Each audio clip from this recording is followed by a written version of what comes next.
નમસ્કાર વિદ્યાર્થી મિત્રો, હું ગગનીય શાહ મહાઆશાપુરા વિદ્યા સંकुलના ऑनलाइन टीचिंग में आपનું स्वागत है। विद्यार्थी मित्रों, हम कक्षा 12वीं का दूसरा पाठ नमक का दारोगा देख रहे थे। हम आगे पाठ समझे इससे पहले आगे जो पाठ पढ़ लिया है उसका थोड़ा पुनरावर्तन कर ले। तो हमने आगे पाठ में देखा था कि नमक के दारोगा पद के लिए कई लोगों को लालच होती है। वंशीधर को नमक के दारोगा पद पर नियुक्त किया जाता है। वंशीधर ईमानदारी से काम करते थे, इसलिए उन्होंने सभी लोगों को आकर्षित किया था। एक बार रात को नावों का जो पुल बना हुआ था वहाँ पर कुछ हलचल होती है। वहाँ से कुछ गाड़ियाँ जा रही थी। वंशीधर ने पूछा कि यह गाड़ियाँ किसकी है। तब उन्हें उत्तर मिलता है कि पंडित अलोपीदीन की। पंडित अलोपीदीन एक प्रतिष्ठित व्यक्ति थे। वंशीधर की जांच करने से पता चलता है कि इन गाड़ियों में नमक भरा हुआ था। पंडित अलोपीदीन इस बात को कहते हुए कहते हैं कि तुम मुझे छोड़ दो, तुम मुझे गिरफ्तार मत कर लो, मैं तुम्हें जितने चाहिए उतने पैसे देता हूँ। पंडित अलोपीदीन रिश्वत देने की कई कोशिशें करते हैं, लेकिन वंशीधर टस से मस नहीं होते और वो अलोपीदीन को गिरफ्तार कर लेते हैं। तो विद्यार्थी मित्रों, अब आगे का पाठ देखें तो दुनिया सोती थी पर दुनिया की जीभ चलती जागती थी। सवेरे ही देखिए तो बालक वृद्ध सबके मुंह से यही बात सुनाई देती थी। जिसे देखिए वही पंडित जी के इस व्यवहार पर टीका टिप्पणी कर रहा था। निंदा की बौछारें हो रही थी। मानो संसार से अब पापी का पाप कट गया। पानी को दूध के नाम से बेचने वाला ग्वाला, कल्पित रोज नामचे भरने वाला अधिकारी वर्ग, रेल में बिना टिकट सफर करने वाले बाबू लोग, जाली दस्तावेज बनाने वाले सेठ और साहूकार, यह सब के सब देवताओं की भांति गर्दन चला रहे थे। जब दूसरे दिन पंडित अलोपीदीन अभियुक्त यानी आरोपी होकर कांस्टेबलों के साथ हाथों में हथकड़ियां, हृदय में ग्लानि और क्षोभ से भरे लज्जा यानी शर्म से गर्दन झुकाए हुए अदालत की तरफ चले जा रहे थे, तो सारे शहर में हलचल मच गई। मेलों में कदाचित आंखें इतनी व्यग्र न होगी। भीड़ के मारे छत और दीवार में कोई भेद न रहा। इस परिच्छेद में लेखक कहते हैं कि पंडित अलोपीदीन की गिरफ्तारी से सब लोग आश्चर्यचकित हो जाते हैं और टीका टिप्पणियां करते हैं। दूसरे दिन जब पंडित अलोपीदीन आरोपी बनकर कांस्टेबलों के साथ हथकड़ियां पहनकर ले जा रहे थे, तब अलोपीदीन की गर्दन शर्म से नीचे हो गई। लोग उनको ही देख रहे थे। लोगों की आंखें चिंतातुर हो गई और लोग इतने जमा हो गए कि पता ही नहीं चला कि छत है या दीवार। अब आगे देखिए। किंतु अदालत में पहुंचने की देर थी। पंडित अलोपीदीन इस अगाध यानी कि गाढ़ जंगल के सिंह थे। अधिकारी वर्ग उनके भक्त थे। अमले उनके सेवक, वकील मुख्तार उनके आज्ञा पालक और अर्दली यानी कि अधिकारी का चपरासी तथा चौकीदार तो उनके बिना मोल के गुलाम थे। उन्हें देखते ही लोग चारों तरफ से दौड़े। सभी लोग विस्मित हो रहे थे। इसलिए नहीं कि अलोपीदीन ने क्यों यह कर्म किया, बल्कि इसलिए कि वह कानून के पंजे में कैसे आए। ऐसा मनुष्य जिसके पास असाध्य साधन करने वाला धन और अनन्य वाचालता यानी कि वाक्पटुता हो, क्यों वह कानून के पंजे में आवे। प्रत्येक मनुष्य उनसे सहानुभूति प्रकट करता था। बड़ी तत्परता से इस आक्रमण को रोकने के निमित्त वकीलों की सेवा तैयार की गई। न्याय के मैदान में धर्म और धन में युद्ध ठन गया। वंशीधर चुपचाप खड़े थे। उनके पास सत्य के सिवा न कोई बल था, न स्पष्ट भाषण यानी कि स्पष्ट सफाई देने वाला के अतिरिक्त न कोई शस्त्र यानी साधन था। गवाह थे किंतु लोभ से डावाडोल यानी कि अस्थिर। तो इस पंक्ति में कवि कहते हैं कि पंडित अलोपीदीन गाढवन के अकेले सिंह थे, सब अधिकारी उसी के गुलाम थे।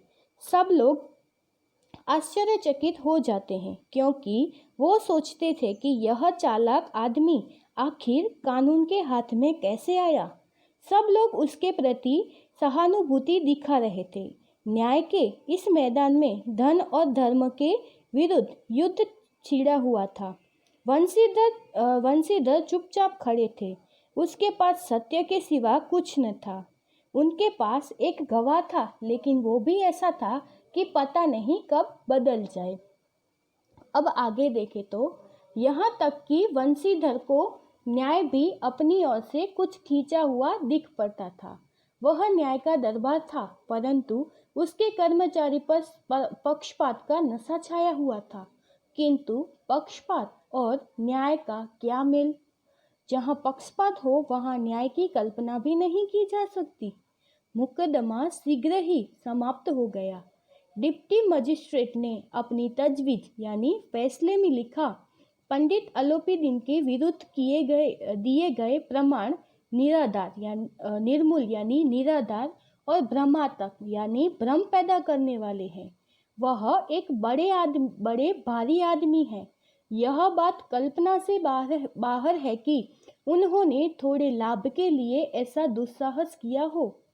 यद्यपि नमक के दारोगा मुंशी वंशीधर का अधिक दोष नहीं है, लेकिन यह बड़े खेद की बात है कि उनकी उद्यतता और विचारहीनता के कारण एक भले मानुष को कष्ट झेलना पड़ा।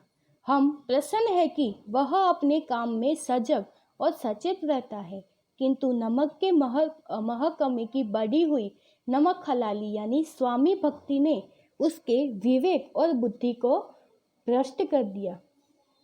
भविष्य में उसे होशियार रहना पड़ेगा। इस परिच्छेद में लेखक कहते हैं कि अदालत में मुंशी जी न्याय की ओर खींचे रहे थे, लेकिन न्याय के अधिकारी तो पक्षपात ही कर रहे थे। मुकदमा जल्दी आ गया। डिप्टी मजिस्ट्रेट ने फैसला दिया कि अलोपीदीन के विरुद्ध दिए गए जो सबूत है वो निराधार है। वो वंशीधर को कहते हैं कि आपकी वजह से एक भले मानस को कष्ट हुआ है, और उन्होंने यह भी कहा कि आपका काम अच्छा है, लेकिन उसके पीछे विवेक और बुद्धि को खो दिया है। अब आगे देखें। वकीलों ने यह फैसला सुना और उछल पड़े। पंडित अलोपीदीन मुस्कुराते हुए बाहर निकले। स्वजन बांधवों ने रुपये की लूट की। उदारता का सागर उमड़ पड़ा। उसकी लहरों ने अदालत की नींव तक हिला दी, यानी कि अदालत की नींव को कमजोर कर दिया। जब वंशीधर बाहर निकले तो चारों ओर से उनके ऊपर व्यंग बाणों यानी कटु वचनों की वर्षा होने लगी। चपरासी ने झुक कर सलाम किए, किंतु इस समय एक एक कटु वचन वाक्य एक एक संकेत उनकी गर्वाग्नि यानी गर्वरूपी अग्नि को प्रज्वलित जला रहा था। कदाचित इस मुकदमे में सफल होकर वह इस तरह अकड़ते हुए न चलते। आज उन्हें संसार का एक खेदजनक विचित्र अनुभव हुआ।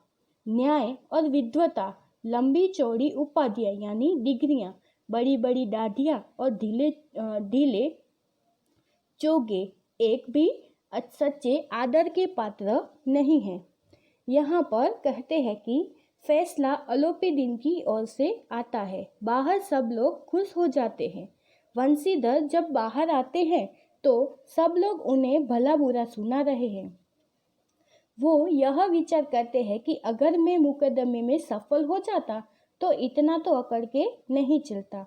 आज उन्हें संसार का एक कड़वा अनुभव होता है। वे कहते हैं कि न्याय, विद्वता और बड़ी बड़ी डिग्रियों का यह कोई सच्चा आदर पात्र नहीं है। अब आगे देखें तो वंशीधर ने धन से वैर मोल लिया यानी दुश्मनावट कर ली थी। उनका मूल्य चुकाना अनिवार्य था। कठिनता से एक सप्ताह बीता होगा कि मुअत्तली का परवाना आ पहुंचा। कार्यपरायणता का दंड मिला। बेचारे भग्न हृदय यानी निराश, शोक खेद से व्यथित घर को चले। बूढ़े मुंशी जी तो पहले से ही कुड़बुड़ा रहे थे, यानी गुस्सा कर रहे थे कि चलते चलते इस लड़के को समझाया था, लेकिन इसने एक न सुनी, बस मनमानी करता रहा। हम तो कलवार कसाई के तगादे सहे, बुढ़ापे में भक्त बनकर बैठे और वहाँ बस वही सुखी तनख्वाह। हमने भी तो नौकरी की है और कोई ओहदेदार नहीं थे, लेकिन काम किया, दिल खोलकर किया और आप अब ईमानदार बनने चले। हम घर में चाहे अंधेरा, मस्जिद में अवश्य दिया जला देंगे। खेद है ऐसी समझ पर। पढ़ना लिखना सब अकारथ लगा। इसके थोड़े ही दिनों बाद जब मुंशी वंशीधर इस दुर्व्यवस्था से घर पहुंचे और बूढ़े पिताजी ने यह समाचार सुना तो सिर पीट लिया। बोले, जी चाहता है कि तुम्हारा और मेरा सिर फोड़ दूं। बहुत देर तक पछता कर हाथ मलते रहे। क्रोध में कुछ कठोर बातें भी कही और यदि वंशीधर वहां से टल न जाते यानी चले न जाते तो अवश्य ही यह क्रोध विकट रूप धारण करता। वृद्धा माता को भी दुख पहुंचा था। जगन्नाथ और रामेश्वर यात्रा की कामनाएं मिट्टी में मिल गई। पत्नी ने तो कई दिन तक सीधे मुंह बात तक नहीं की। इस परिच्छेद में लेखक कहते हैं कि लेखक ने वंशीधर की व्यथा लिखी है। वंशीधर धन से दुश्मनी कर लेते हैं और वो अपने घर की ओर चलते हैं। जब वंशीधर के पिताजी को यह सारी बातें पता चलती है तो वो क्रोधित हो जाते हैं। वो वंशीधर को भला बुरा सुनाते हैं और अगर जो वंशीधर वहां से चले न जाते तो उनके पिता एक विकराल रूप प्रकट कर लेते। उनकी माता को भी बहुत दुख होता है क्योंकि उनकी जगन्नाथ और रामेश्वर की यात्रा की आशा मिट्टी में ही मिल गई और उनकी पत्नी भी उनसे कई दिनों तक सीधे मुंह बात भी नहीं करती थी। तो विद्यार्थी मित्रों, आगे का पाठ हम नेक्स्ट वीडियो में समझेंगे।